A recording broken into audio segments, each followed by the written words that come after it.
Maybe you already have a business or you're looking to start, but one thing is clear. You need to get more people to join your products or services. You need more clients. And if you resonate with that, I want you to watch today's video. If you're wondering how do dietitians get clients, there's a couple ways. The first way that dietitians get clients is offline, and that's traditional. And that could be through building relationships with doctors, networking, friends and family, any type of referral system, insurance, if you're getting credentialed through insurance panels. Those are all really common ways that we probably already know about. Now, the other way that you can get clients is through online marketing, through digital marketing, and that can include using different media types, such as email marketing, social media, search engine optimization, even publications, right? Maybe you're featured in Mind, Body, Green, Forbes, or Today's Dietitian, some type of outlet that might help you gain awareness and traction for what you're doing as a dietitian that could maybe help build your credibility or even help you get clients. No matter where you get clients, whether it's offline, online, or a combination of the two, there's a process that you will need to follow when it comes to lead generation, meaning a lead is a potential customer who possibly would pay for your products or services, somebody who might be a fit, right? And there are 4 steps, there are 4 ways that you can get this potential customer to move to being a customer. And I'm going to share this on screen. So the first step is attracting them. And as I mentioned, you can do that with offline and online tactics. So that can look like, if we're talking about online, content marketing, it could be email marketing, it could be search engine optimization, any one of those ideas or a combination of those ideas. And the next idea or the next tactic would be converting. So that could be getting people to join an opt-in page. Like maybe they're joining your email list. And then the third step would be closing. And so that means you've actually made the sale, if we're talking about a sales call, or the person has purchased. So they've opted in to your email list and then they've purchased your product or service. And then the fourth piece is delight. So you want to make sure that you're creating loyal customers. So I'm curious in the comments, out of those 4 ways when it comes to generating leads, and this is a framework I've created here, the Dietitian Boss Method. I share a lot of our frameworks in YouTube videos. Which aspect, which step to you sticks out the most? I will tell you, if you're a beginner, you're going to be struggling with the attraction piece. And that's where a lot of you live, is you're still trying to figure out how to get clients from the most basic sense. And I'll link a video at the end about some ways that you can start to increase attraction strategies. But as you advance and you start getting clients, whether it's from in person or online, it doesn't matter, client's client, as you advance and mature as a business owner and you're even working towards scaling, you'll notice that every step is really important, and specifically the last step, delight. And truly delighting a customer, takes a lot of time and energy and effort for you to set up the processes in place. So there's a lot to learn, and I'm going to start with the attraction phase and really focus on that. And a lot of the work I do, because most of you need help with the attraction phase, but we do have resources and coaching available for those of you who are looking to delight your customers. But that is the process you'll need to keep in mind when starting a business.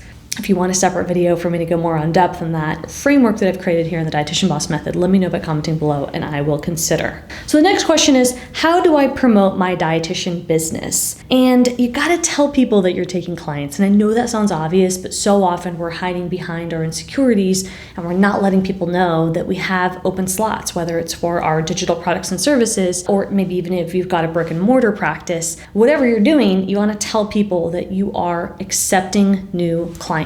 Or you're accepting new members if you're offering a membership or a course. Like you have an offer and you want people to enroll in it, people who are eligible leads, as I mentioned before. That's the attraction phase. So if it's an offline strategy that you're focusing on, maybe you're building relationships with referrals or doctors or friends and family, then you really want to spend time building those relationships and using those calls to action and letting people know, hey, I have this opportunity and this is how I can help people. Right? So you really have to make an effort to connect and build those relationships. And then the next piece would be online, which I'm going to tell you is not that different. So the same fundamentals of building relationships apply online. I think oftentimes we overlook that online modalities such as social media and even email marketing are relationship building opportunities. So the more we can approach social media and online marketing modalities as an opportunity to build relationships at scale, we can reframe our mindset and think, oh wow, I have more of an opportunity to build relationships outside of my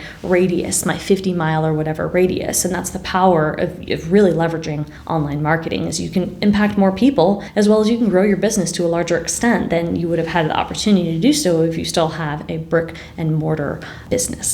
I will say, to promote your business and build relationships takes courage. And courage is the first habit in the Dietitian Boss Method. The Dietitian Boss Method has 7 habits that I break down inside my frameworks, and it all starts with you having the courage to put yourself out there and the courage to acknowledge your worthiness, right? Because a lot of you get stuck in this stage. I mentioned earlier the 4 steps for attracting leads and converting leads, and you get stuck in that first attraction phase because you haven't yet built up the courage. And it's a skill. Anyone can learn it.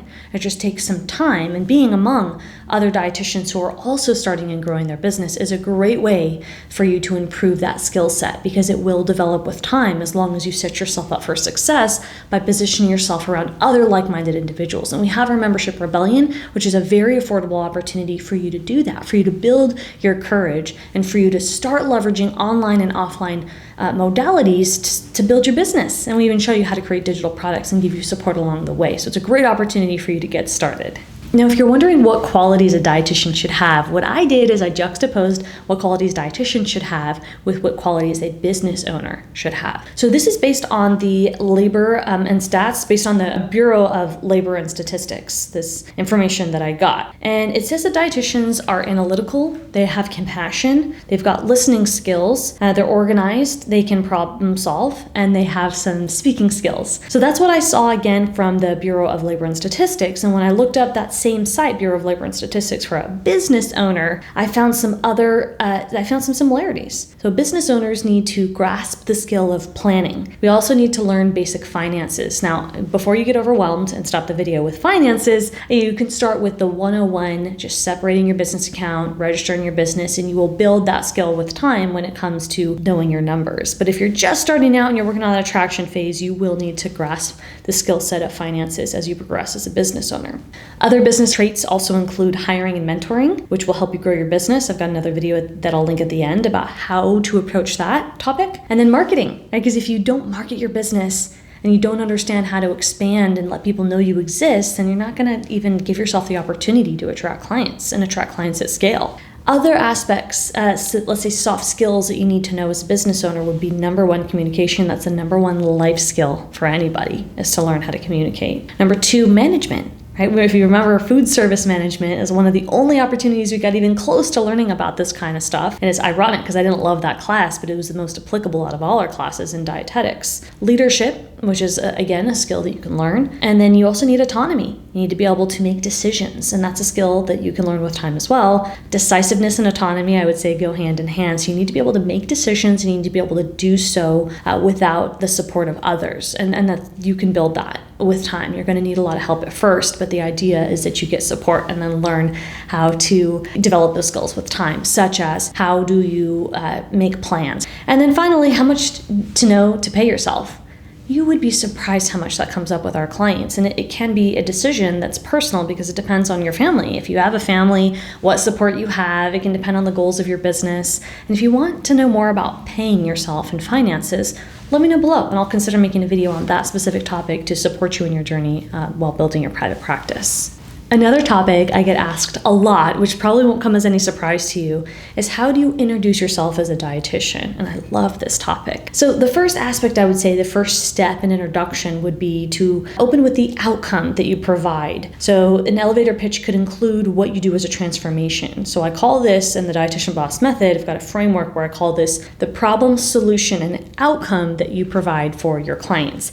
Now, if you don't know this yet, because you're just starting, you can look forward to optimizing your elevator pitch down the line. So you might start with something basic, and as you progress, that elevator pitch will become more specific. For example, maybe now it's gut health, and later it will be bloat management. It'll be more specific within the realm of gut health.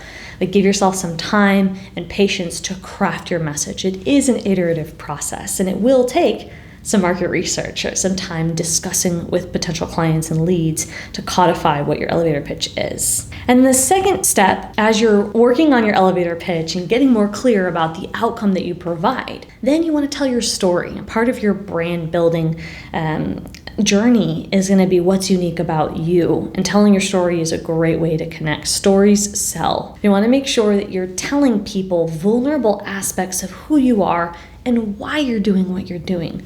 For example, I have shared numerous times, it's on my website, that I was making $55,000 a year as a clinical dietitian, and I had to become a private practice consultant and make 7 other revenue streams to make ends meet before I started creating online courses. Right? And that's my story. And I was miserable in my job. I was underpaid and underappreciated, which is why I started making additional revenues. And then I was working so many hours to barely make more money, so that's why I ended up starting this business and finding ways to mentor and help after I had made so much additional revenues and I felt like I needed to streamline and work less. I ended up creating a digital business, and it's been an amazing opportunity, mostly because I'm able to help give back to dietitians and give them that opportunity as well through my framework. Another way you can tell your story is involving your community. So the way that I do it here, the way that we do it at Dietitian Boss, is we ask our clients to show their face and use the hashtag #ShowYourFace. And you can see here that our clients do that and they tag us on social, and then we refeature them. And I even say that in our highlights if you check out Show Your Face on Instagram. And another way is that we have our clients, we send our clients mugs, and then our clients will tag the mug, or we have sent them mugs before, and then we'll refeature that. So that's considered user-generated content, and that is a way where we are creating community within our clientele by having them show their face, represent our brand, and build that community among dietitian bosses who are pioneering the private practice space. And that's something that you can think in your business, how can I build community online? What can I do to tell my story to inspire other people to take action in their lives and achieve the nutrition outcomes that they desire? And then the third aspect of the elevator pitch would be honest with your target market and know how you're unique. You want to make sure that you're focusing on your audience and you're not focusing too much on yourself. And this is tricky, so because you're telling your story, but you want to make it about them. So in your authentic version of telling your story, you always have to think back, how can you link it to what they want and need? And that also is a skill that will develop with time. The second to last piece would be to use language that is clear and avoid any jargon. So I call it clinical language or clinical speak when practitioners are using words that their ideal client doesn't understand. And that's actually one of the most common things that dietitians do before they get clear with their ideal market, or even if they are clear with their ideal client and their target market, it still takes some time to really understand what words they grasp and make sure you're speaking at a level that they resonate with, whether it be on social media or through your email marketing efforts or any of the content that you're putting out. If you have a website or even an EMR, every piece of information that you have that links back to you, you want to make sure that the words you're using are clear and free of any clinical language. Now, I did create a checklist. Now, this is the proprietary process. This is part of the Dietitian Boss method. It's trademarked as part of my framework. And in this 7-step checklist, this is how you can look and reference each piece of your content and ask yourself, is my content ready to be posted? And does my content meet the requirements of this checklist? Now, if you're first starting, you're not consistent, let's say on social media with posting content, you can start with the first 2 aspects, the first 2 steps of the checklist, and then after 30 days, then you can progress and start adding more elements and expectations. You can start moving down the checklist and giving yourself some more steps. So you can start with the first 2, and then you progress to the first 5 steps after you've been consistent. The problem is the consistency, right? And that's the issue, is not you following the checklist, is that you know, a lot of you give up. And so I want to inspire you to not give up by making sure you're focused with lists and processes that I provide you with from my framework. Now, if you want a video dedicated to that checklist and you want me to give you some examples of content to help you clarify how you can reach out to your audience better and craft that elevator pitch, let me know. Comment below and I'll consider it.